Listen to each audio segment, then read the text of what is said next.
All right. All right. What's going on, everybody? We are live. This is the Bearkat Bites podcast. KC Keeler sounds off on Sam Houston's finances or lack thereof. How do we feel about that? How do we feel about what KC Keeler had to say? I didn't forget about UNLV.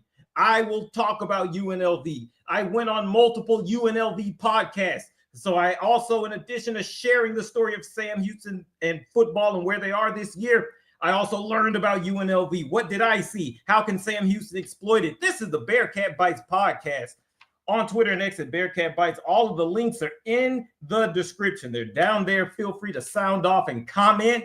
If you want to get the Big Sam t-shirt, you want to get that, go ahead and subscribe to the newsletter. Become a paid subscriber. You're going to get this t-shirt and you're going to get the surprise holiday gifts. And a few people who have already subscribed, they're starting to get an idea of what it is based on the questions I've had to ask. So that's coming. That's coming as well. Go ahead and jump in. Links are in the description. Be a part of that. You can also just buy the t-shirt. The link is there for that as well. And yes, shipping is baked in. So we're just going to go ahead and get right into it. We're just going to go ahead and get right into it. Bearkat Bites podcast on YouTube right now. So let's go ahead and start with the KC Keeler story.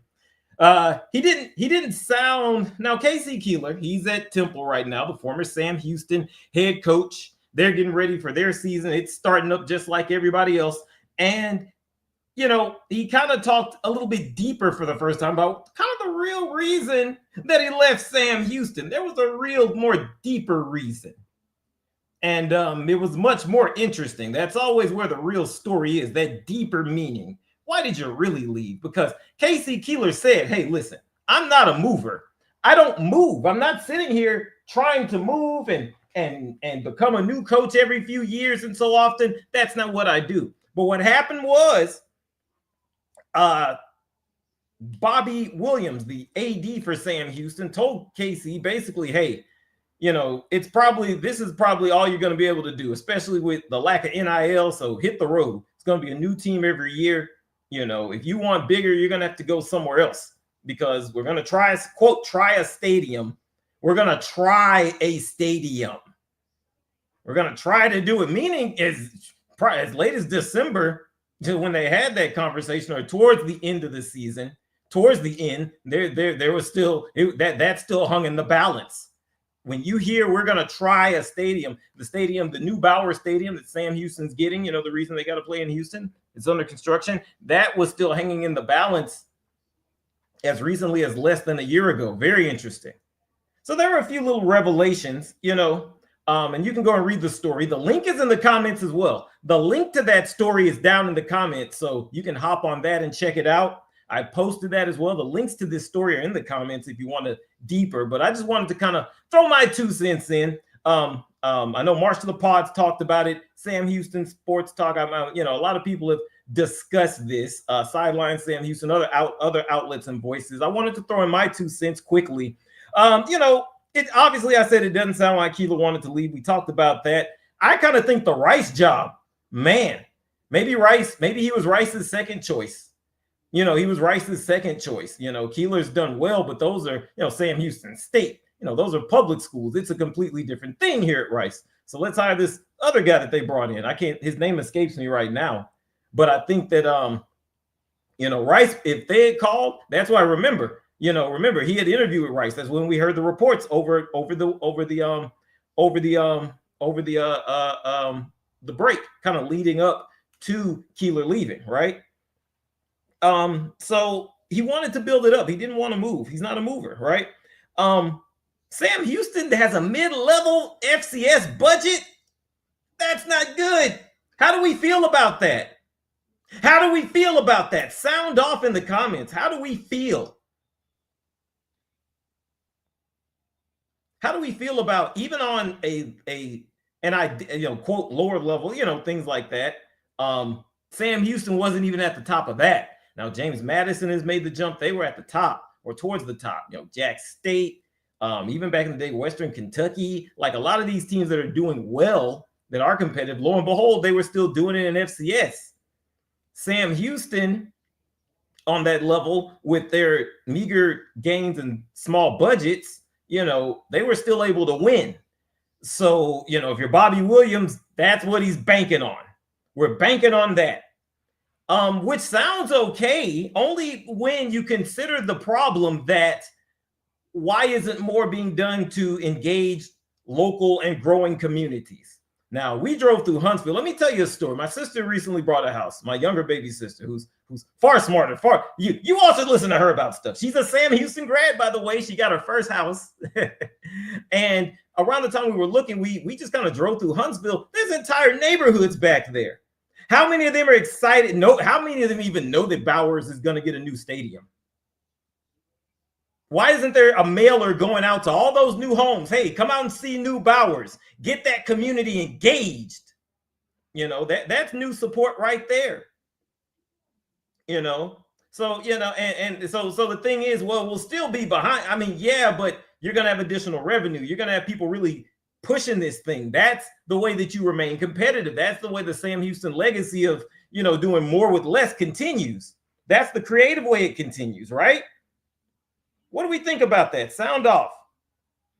I don't just want, so we talked about that. What else did I ever? Yeah, the salaries and NIL, now Phil Longo, we talked about it. You can go in the newsletter if you subscribe. And if you're not, you should. There's a regular subscription is free. But at $50, you'll get the shirt and you'll get holiday gifts. So, but yeah, go ahead and subscribe because we talked about this and posted it for free. Phil Longo took a pay cut. We went inside his contract. This is a pay cut for him, but he got fired.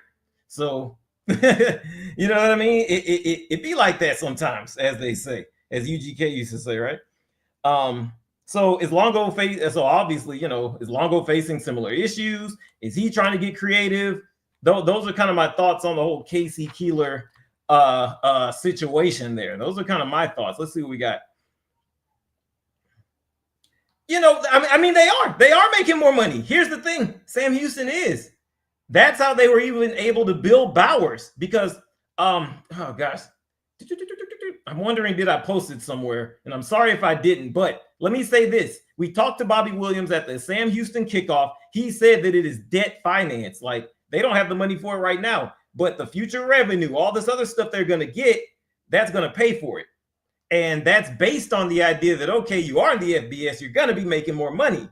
It's just like when you go to get a loan, it is it is all right. You're making X amount. We can give you X amount, or we think you're going to get X amount. You know what I mean? That's kind of what it is. So they are making more money, but the problem happens to be, I mean, Western Kentucky's making more than that. You know what I mean? Like the ones that are winning. Liberty has just untapped resources. That's why no other conference really wanted them.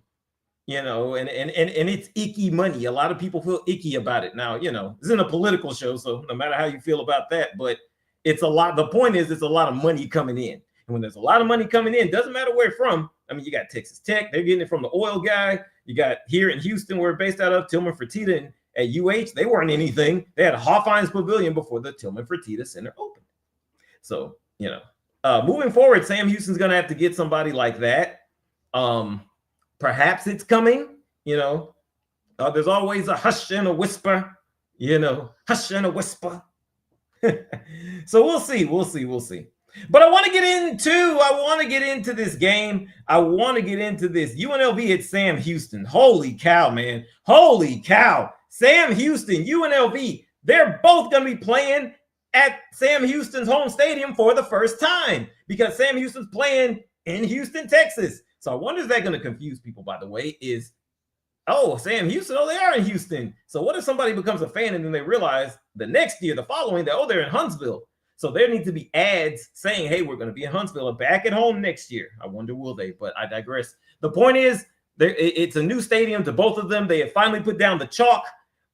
They finally put down the chalk in the stadium. It's time for some football against UNLV, boys and girls. And so let me talk to you about this. Dan Mullen's coming in. He's got Anthony Calandri. He's got Alex Origi. Now he's trying to play it's quarterback. But real followers know it's going to be Anthony Calandria. I know that I know that Origi was selected as a team captain. A little bit of trolling from old Dan Mullen. I wonder, is he going to be a team captain against, say, I don't know, Boise State? I don't know, though. Boise State's not looking too great. First game without Ashton Jennings. They're struggling against South Florida. So I wonder really what's going to happen with Sam Houston as far as Hunter Watson. Let me start right there for you. Hunter Watson. Okay. I can say some words about Hunter Watson. Let me tell you, he's got to be a point guard.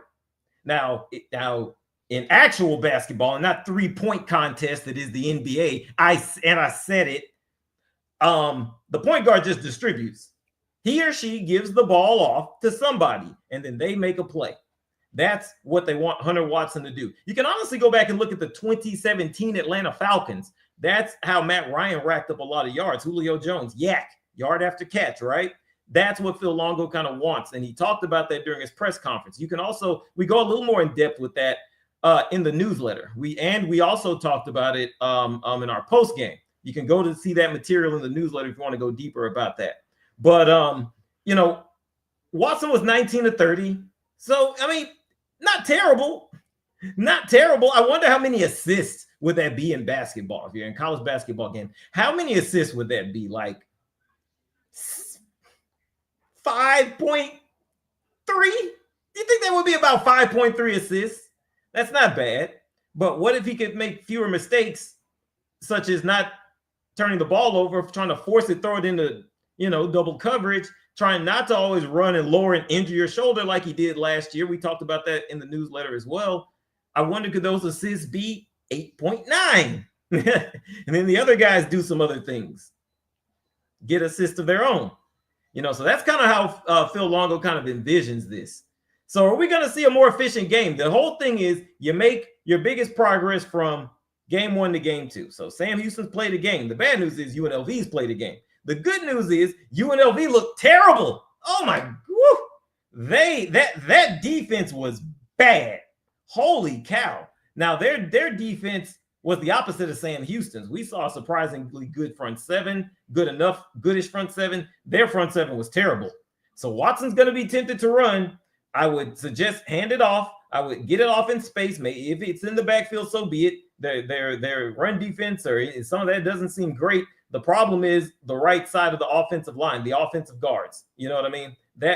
I'm sorry, the right guard.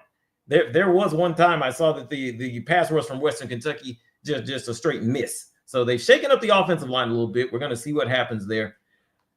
And hopefully they can take advantage of UNLV's terrible run defense, because their pass defense was okay. They got 3 interceptions. I wonder how much of that was just Idaho State's quarterback pushing. Remember, UNLV, they played FCS Idaho State, and they barely won. They were losing much of the time. The line was -30. So if you put that, you were just chilling. If you had $500 to put on that, get you a Mai Tai and soak it in, right? But then let me talk about this guy that you see on your screen right there. That's Michael Phoenix. All right. Are we going to see some Michael Phoenix? Now, he's the wide receiver. He's been there a long time. He and Quavius Humphreys, those two guys have been there. Are we going to see Michael Phoenix rise from the ashes of game 1 or in week 0 when he didn't play? Are we going to see the Phoenix rise? Well, Phil Longo says he's going to be on the depth chart. He's there on the 2 deep. So there is that. That's pretty good. That's not bad, right? That's not bad. So he's got to be one of those guys that distributes. So I would suggest putting him out there. If you're going to have Hunter Watson run this offense, here's my hot take. If you're going to have Hunter Watson run this offense, and I should record it and repost it, right? He's got to be able to have guys around that he's familiar with. Now, those 2 running backs are brand new from last year. The only 2 guys he's really got are those 2 guys on the outside. You know what I mean? So why not have those 2 right there? And then if you want to put Lonnie Atkinson, I like this guy, that guy, that's fine. Throw Grady O'Neal got some chances in the slot and look pretty good. That's fine. But the third guy, whoever you want, fine. But those 2 got to be out there. That's who's familiar to Hunter Watson. That is who's familiar to the guy. Okay, so he's got to be able to feel comfortable when he's out there throwing it to different guys and getting those assist numbers up, like we talked about. So, and Longo also talked about some of the better relationship with third down. And that goes for both sides, the offense and the defense. You know, the problem was the offensive line, once again, maybe that's also why they shook it up. Too many false starts. You're creating too many long down situations. It can't be 2nd and 11. We're already in trouble. I always look at that 2nd down. Let me see what happens right there, right? Can you create the 3rd and short? You know, I know KC Keeler always talked about that last year, and he had a good point about that, right? So I think that's what needs to happen. That's what I think needs to happen. So and then let's not forget about the front 7 as well. Let's not forget about the front 7 as well. Now the problem with the Sam Houston defense on 3rd down was they were giving up way too much in man coverage down the field. You can't leave those. You can't have busted coverage. You got to be able to run. But here's my hot take about that with the Sam Houston defensive backs. A lot of what happened last week is correctable. The fact that they got burned like that, we could be looking at that's a talent issue. That's a talent issue, which can't really be fixed in the middle of the season right now. You're in the grind, right? Unless you're just sticking other guys out there. Now, that's why we had a Jace Arnold sighting, the Wisconsin transfer, guys like that. The way to help is to play in zone, but we'll see. I want to see what the front 7 did that is going to do. They only gave up just over 100 yards a game. A lot of that was at the end, when they were just kind of downtrodden, and then they had worn down, got tired, been on the field all day. Zaquilon played well, the linebackers, Antavius Fish. I was asked on a lot of these podcasts, I was asked about Antavius Fish. I was asked about him because the question was, name someone who is a standout, a name we should know. I gave him. He played really well. The coaches and players are raving about him. You know what I mean? So that's always cool. That's always something good to see.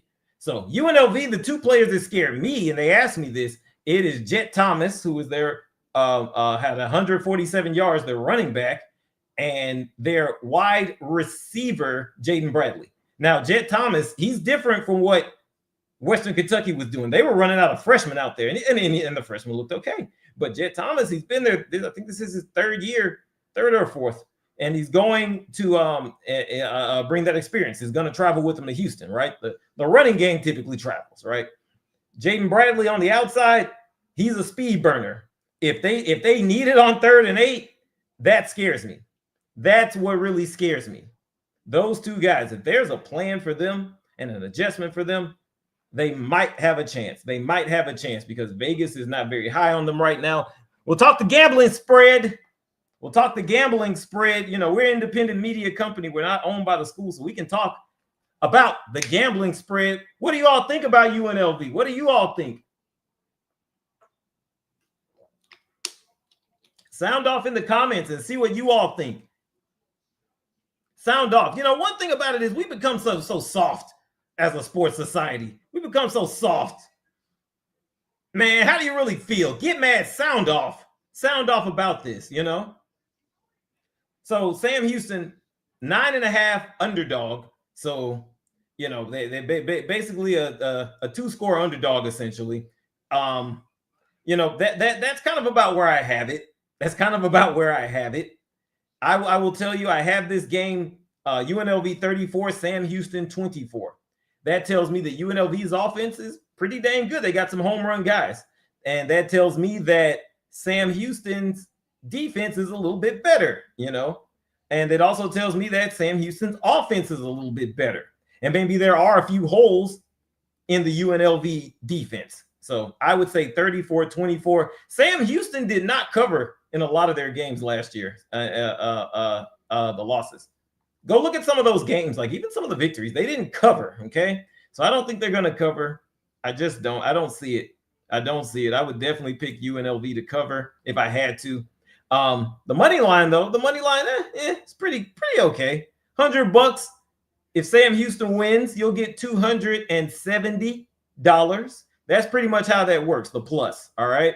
For those of y'all who don't know, $100, the plus, that means, all right, if that team wins, you're going to get $270. The minus, You need to give the casino or the house, whoever, $325 to get $100.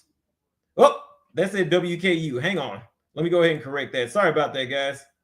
Sorry about that, guys. Oh, the joys of doing this right after. I mean, well, the graphics have been done, but you know, when there's a lot going on, it can be crazy. There we go. There we go. Why didn't none of y'all correct me? Somebody would do it on the playback when I couldn't have done anything about it, but that's okay. So UNLV is minus 325. So that means that $325 will get you $100.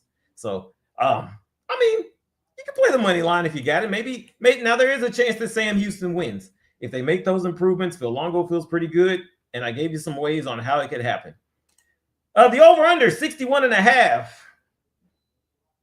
You know, that my score puts it right under, just under. And that's what I think is going to happen right here. Sam Houston's at home. It's a second game for both teams. I think we'll see a lot cleaner game from both of them. Okay. And that's kind of how I see it. That's how I see this game going. So there is that. There is that. By the way, guys, and I'm going to get there. I'm going to be there tomorrow. I'm going to be there. If you want to know how to get to the game, again, it's Houston traffic. Do not, you'll have to deal with it coming in if you're coming in from Huntsville, unless you get there super early. And by early, I mean about 4. No. By early, you better be leaving where you are around 2. But if you can't do that, grind it out. Get down to Palm Center Station, because what you don't want to do is get down there and tired and have to struggle to find parking, because what's happening is the Astros game is happening at the same time. Get to Palm Center, take the train in.